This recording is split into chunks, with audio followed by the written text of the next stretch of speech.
ನಮಸ್ತೆ, welcome to mini blog.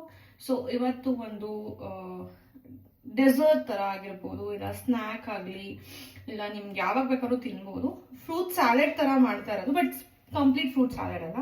So mango season ಆಗಿರೋದ್ರಿಂದ ನಮ್ಮಲ್ಲಿ ಮ್ಯಾಂಗೋ ಸೀಕರಣೆ ಅಂತ ಯಾವಾಗಲೂ ಮಾಡ್ತೀವಿ, ಬಟ್ ನಾನು ಇಲ್ಲಿ ಸೀಕರಣೆ ತರ ಮಾಡ್ತಾ ಇಲ್ಲ. ಅದಕ್ಕೆ ಇನ್ನು ಕೆಲವೊಂದೆಲ್ಲ ಐಟಮ್ಸ್ನ ಹಾಕ್ತೀವಿ, ಇಲ್ಲ ಕೆಲವೊಂದು ಐಟಮ್ಸ್ನ ತೆಗಿತೀವಿ. ಅದನ್ನ ಹೇಗೆ ಮಾಡ್ತೀವಿ ಅನ್ನೋದನ್ನ ನಾನು ನೆಕ್ಸ್ಟ್ ಯಾವಾಗ ಇನ್ನೊಂದು ಬ್ಲಾಗಲ್ಲಿ ತೋರಿಸ್ತೀನಿ.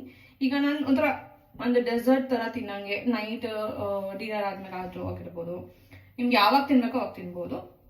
ಸೊ ಅದಕ್ಕೆ ನಾನು ಮ್ಯಾಂಗೋನ ಹಂಗೆ ಪಲ್ಪ್ ಆಗಿ ತಕೊಂಡಿದ್ದೀನಿ. ಸೊ ಒಂದು ಪಾತ್ರೆಗೆ ನಾನು ಇವಾಗ ಫಸ್ಟ್ ಮ್ಯಾಂಗೋನ ಹಾಕೋತೀನಿ. ನಾನು ಸಣ್ಣಗೆ ಚಾಪ್ ಮಾಡ್ಕೊಂಡಿರುವಂತಹ ಬನಾನಾ ತಗೊಂಡಿದ್ದೀನಿ ಅಂಡ್ ಆಪಲ್ ತಗೊಂಡಿದ್ದೀನಿ. ನಿಮ್ಗೆ ಯಾವ್ಯಾವ ಫ್ರೂಟ್ ಬೇಕೋ ಎಲ್ಲಾ ಫ್ರೂಟ್ಸ್ನು ಹಾಕೋಬಹುದು. It's just like fruit salad ತರ ಇರುತ್ತೆ. ಅಂಡ್ ನಾನು ಎಲ್ಲ ನಟ್ಸ್ನ ತಗೊಂಡಿದ್ದೀನಿ ಅಂಡ್ ರೇಸಿನ್ಸ್ನ ತಗೊಂಡಿದ್ದೀನಿ. ನಿಮಗೆ ಇದಕ್ಕೆ ಇನ್ನೂ ಬೇಕಾದ್ರೆ ಕ್ಯಾನ್ಬರೀಸ್ ಅಥವಾ ಡ್ರೈ ಫ್ರೂಟ್ ಇನ್ನೇನಾದ್ರೂ ಸಿಕ್ಕಿದ್ರೆ ಅದನ್ನು ಕೂಡ ಹಾಕೋಬಹುದು. ನನ್ನ ಹತ್ರ ಏನೇನು ಅವೈಲಬಿಲಿಟಿ ಇದೆಯೋ ಅದಷ್ಟು ಹಾಕೋತಾ ಇದ್ದೀನಿ. ಫಲೂಡಾಗೆಲ್ಲ ಯೂಶಲಿ ನಾವು ಸಬ್ಜಾ ಸೀಡ್ಸ್ ನ ಹಾಕೋದನ್ನ ನೋಡಿರ್ತೀವಿ ಅಂಡ್ ಫಲೂಡಾ ಸೀಡ್ಸ್ ಅಂತ ಕೂಡ ಕರೀತಾರೆ ಇದನ್ನ. ಸೊ ಅದನ್ನು ಹಾಕೋತಾ ಇದ್ದೀನಿ ನಾನು.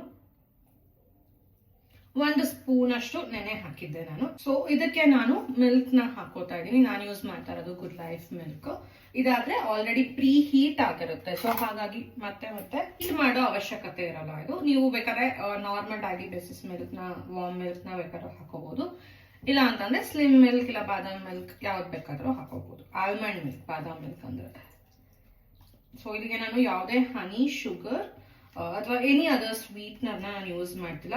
ಫ್ರೂಟ್ಸ್ ಅಲ್ಲಿ, ನಟ್ಸ್ ಅಲ್ಲಿ ಏನು ಸ್ವೀಟ್ ಇರುತ್ತಲ್ಲ ಅದೇ ಸ್ವೀಟ್ ಅಲ್ಲೇ ಕೂಡ ಅದು use ಆಗಂಗೆ. So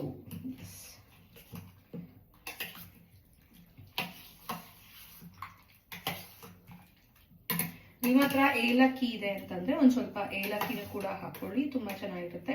and fresh grated coconut ಇದೆ ಅಂತಂದ್ರೆ ಫ್ರೆಶ್ಲಿ ಆಗಿರ್ಬೇಕು, ಅದು ಕೂಡ ಮಿಕ್ಸ್ ಮಾಡ್ಕೋಬಹುದು.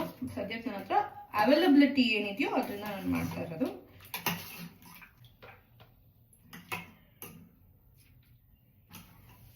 ಎಸ್, ಈಗ ನಾವು ಮಾಡಿರುವಂತಹ ಎಮಿ ಫ್ರೂಟ್ ಸ್ಯಾಲಡ್ ರೆಡಿ ಆಗಿದೆ. ಇದಕ್ಕೆ ನೀವು ಐಸ್ ಕ್ರೀಮ್ ಅಥವಾ ಕಸ್ಟರ್ಡ್ನ ಬೇಕಾದರೂ ಹಾಕೋಬಹುದು, ಇಲ್ಲ ಹೀಗೆ ಕೂಡ ತಿನ್ಬೋದು.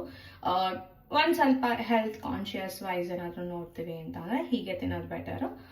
ಇಲ್ಲ ನಮ್ಗೆ ಒಂದು ಸ್ವಲ್ಪ ಟೇಸ್ಟೇ ಬೇಕು ಅನ್ನೋದಾದ್ರೆ ಐಸ್ ಕ್ರೀಮ್ನ ಕೂಡ ಹಾಕೊಂಡು ತಿನ್ಬೋದು. See you in the next vlog. Bye by.